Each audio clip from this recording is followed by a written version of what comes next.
Prince Idris of Drago waddled up to Prince Grayson and Prince Duro. "What's up?" he asked Prince Grayson as he bowed to both men. "He is as classless as he is frumpy," grumbled Prince Grayson's inner dragon. "And for some reason something feels off about him. I just can't get my snout around it. Something about him has changed now that he has his dragon." "You are so right, Radian," Prince Grayson agreed. "We all change when we get our dragons. Now quit talking to me so I can get rid of him." Prince Grayson turned his attention to the two men standing in front of him. Prince Duro bowed back to the green frilly prince. Prince Grayson followed his example. "I am sure we are enjoying this lovely ball as much as you are," answered Prince Grayson. "Have you met Prince Duro of the Green Isles?" "Not formally," Prince Idris replied. "But his feats on the open waters are the things songs are written about." The buttons on his bright green suit strained to keep the shirt in place over his huge belly. The fringe that ran the length of his sleeves swayed with his every motion. Even his matching green pants were not spared the awkwardness of the man, as the fabric of his pants was so stretched that the fringe that should have been able to swing now nearly struck straight out from his legs. Prince Grayson had to hold back a snort as Radian commented in his head, "He looks like a fat green caterpillar. I know it's been a while since we have seen him, but when he get bald, he is not that old." Prince Idris introduced his companions, Elian and Torin, which gave Prince Grayson the ability to play off Radian's snarky comments about the son of the king of the neighboring country to Peoria. Prince Grayson introduced Eliaster to Prince Idris when he returned from the table with more sweetmeats and another mug of mead.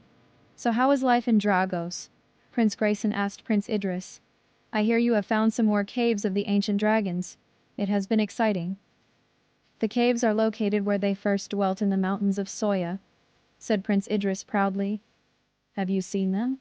Prince Duro asked curiously. "Sure have," he exclaimed. "The caves where the males would congregate are at the edge of the mountains and accessible because we have cleared out roads for tourists to visit them." "I have heard you get a lot of tourists.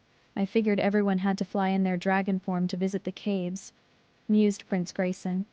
"I didn't figure you would build roads for them." "You would be surprised," continued Prince Idris, "how many people that can't shift want to see those caves too. We also have built hiking trails and cleared areas for camping for anyone that would like to see the birthing dens, and where the mother dragons would share the burden of raising their offspring. The furthest dens take about 2 weeks to get to on foot." "Wow," said Prince Grayson. "I was not aware of that." "I am guessing that tourism brings a good amount of revenue to Dragos," commented Prince Duro. "Actually, it is our nation's main source of revenue. Our countryside is very mountainous. We don't have a lot of farmland. We do have a lot of Angora goats. Selling goat's hair is our second biggest moneymaker." "So you're telling me those costly Angora sweaters that all the women are asking for probably had their origins in Dragos. That's interesting," said Prince Drago. "We carry a bunch of those in our cargo quite often." "More than likely," smiled Prince Idris. "Both of you must come to Dragos and visit. You must stay at the castle with me in Andorra." "I think I would like that," said Prince Grayson, who had always been interested in seeing the ancient caves. "I think I would love it," agreed Prince Duro. He looked at his cousin. "Maybe we should go together." "Then it's agreed. I will send you both an invitation in the next few months," said Prince Idris. They all exchanged pleasantries for a bit more before the princes moved to the next group. Prince Duro greeted Prince Tai of Arcana. "Hello, old friend." Prince Tai turned to him with a big smile. "You did come," he exclaimed. "The last time we talked you were adamant about not coming."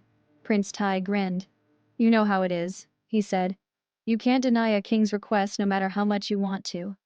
Let me introduce you to my cousin, Prince Grayson of Pyroria." "Hello," said Prince Tai. "Nice to meet you. I am Prince Tai of Arcana. I saw you when you came in. I was close enough to be able to hear Kaysen announce you." "Likewise. It's nice to meet you," smiled Prince Grayson. "I am surprised anyone could hear anything. It's pretty loud on here." "Yes it is," agreed Prince Tai. "You do know the man who is making the announcements is King Liam's chief advisor." Prince Grayson looked shocked. Prince Duro chuckled. "Kaysen? Oh yeah, I forgot to mention that." Obviously from the look of shock on Prince Grayson's face, Prince Tai chuckled.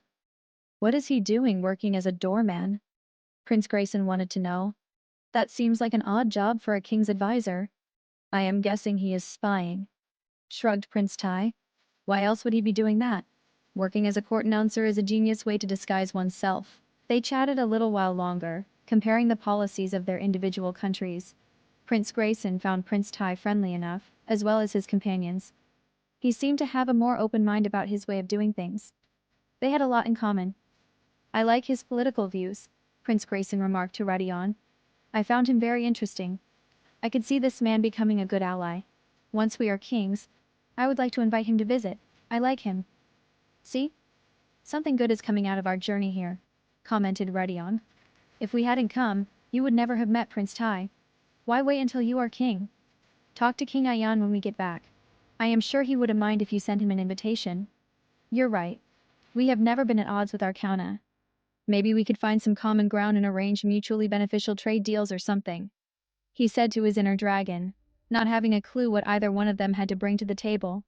I think this is worth exploring. Prince Grayson looked around for his uncle. He wanted to convey his thoughts to him.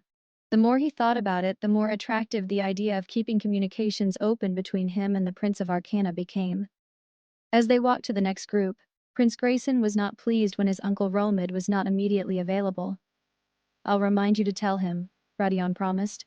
I think he would be a good person to keep in touch with. We will run into Romid soon enough. I am sure he is busy collecting intel of his own. Prince Grayson sighed. I am sure you're right. What do you think of the dragons we have met so far? Have you sensed any of them stronger than you? Ha ha, Radion scoffed. I have not met a dragon here yet, with my abilities or intellect. So far most of them are young whippersnappers, still wet behind their ears. Honestly, though I am impressed with Prince Tai's dragon, I can't wait to meet him. Prince Idris's dragon is another story. He keeps himself very guarded. I don't feel comfortable with him. I couldn't make out too much about him. Maybe a visit to Dragos might be ill-advised? He asked. I will have to think about that before I can form an opinion, replied Radion. We have a few more to meet, said Prince Grayson. I want your opinion on the dragons of everyone of importance here. I appreciate that you're paying attention. If I don't ask you any more about this tonight, just keep mental notes for later. Of course that's what I do, replied Radion. I am always at your service. Eleaster flagged the next servant girl, walking past with a tray full of fresh mead. Everyone grabbed a mug just before another prince bumped into the servant girl, causing the tray to pop out of her hand. Prince Duro caught the tray while Prince Grayson caught the last mug flying off the tray with his free hand before it could spill. He handed the mug to a prince who stumbled up to them. He heard the prince drunkenly mutter, Hey, thank you. This is some good mead. Prince Grayson shook his head as he watched the man unsteadily walk away. Who is that? He asked. He is definitely wasted. That's Prince Adrian of Cypher, Prince Tai said. They all turned to see the head servant scolding the servant girl for being clumsy. Just stop it, Prince Tai told the man. It was not her fault. Go scold that drunk prince, he said laughing. The head servant looked at the prince in horror. They all laughed. Prince Tai waved off the servants with the flick of his wrist. I wish someone would tell that prince to slow down on the mead. That would be nice, wouldn't it? Chucked Prince Duro. There's Prince Kern of Lari, commented Prince Tai. Would you like to meet him too? He asked them. They all nodded in agreement, and started to slowly make their way across the bright ballroom. Prince Kern was likable enough, but he seemed to be uncomfortable in the crowded ballroom. His skin was very tanned. Prince Grayson could tell that he spent a lot of time outdoors. He was an avid horseman, which Prince Grayson found odd. He heard Radion chuckle at his thoughts. Who would want to ride a horse when you can shift and fly? You think, agreed Prince Grayson. Prince Grayson was not aware of the exact timing of his uncle's arrival in the little group that had been created by Princes Duro and Tai and Grayson. The Queen of Alarion is being seated, Romid informed them. Prince Grayson turned to the front of the ballroom to find the queen already sitting on her smaller throne that sat next to the king while her three sons stood behind her. Before they could get halfway across the ballroom towards the entrance, the musicians had stopped playing. The crowd began to settle down, and all eyes turned towards the entrance where the king and his daughter stood. When it was totally quiet, Kaysen announced, King Liam and his daughter, Princess Ebony. Prince Grayson watched the beautiful woman who had entered the ballroom on her father's arm. He admired her long black hair and thin but not frail frame. It seemed almost toned.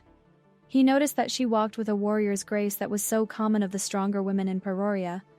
That puzzled him. He knew how the Illyrians felt about women fighting. The red dress accentuated her not voluptuous but very shapely curves. He watched as he saw her scan the room, looking for what he wasn't sure about. As she took a couple of steps off the platform, her eyes finally found his. Prince Grayson nearly stopped breathing as he stared into the most remarkable black eyes he had ever seen. He felt a radion move in the back of his mind, knowing that his interest was piqued in studying the princess. The princess and the prince held each other's eyes until Radion spoke up, causing Prince Grayson to jerk his eyes away from her. Radion growled, "I would recognize those black eyes anywhere. I don't sense a dragon, but I am sure Princess Ebony is our mate."